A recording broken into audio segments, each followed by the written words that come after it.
আল্লাহ জান্নাতি পোশাক কে সর্বপ্রথম পাবে, কে পরবে? নবী বলেন, আয়েশা রে, জান্নাতি পোশাক সর্বপ্রথম আমি রাসূলুল্লাহ পাবো, কিন্তু আমি নবী সর্বপ্রথম পরব না। সর্বপ্রথম ইব্রাহিম খলিলুল্লাহকে জান্নাতি পোশাক পরানো হবে। কেন জানুনি?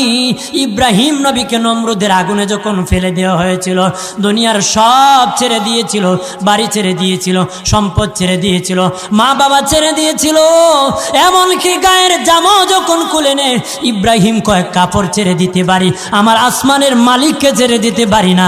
ওই দিন আল্লাহ ইব্রাহিমের সাথে অঙ্গীকার করেছিল, ইব্রাহিম আজকে তোমাকে সকলের সামনে উলঙ্গ করে লজ্জায় ফেলে দিয়েছি ইব্রাহিম, তারপরে তুমি আমাকে ছাড়ো নাই। আমি কিয়ামতের দিন সকলের সামনে মুসলমান, বেঈমান, কাফের, নাস্তিক যারা তোমাকে উলঙ্গ করেছিল তাদের সামনে আমি আল্লাহ আনুষ্ঠানিকভাবে তোমাকে কাপড় পরায়া দিব।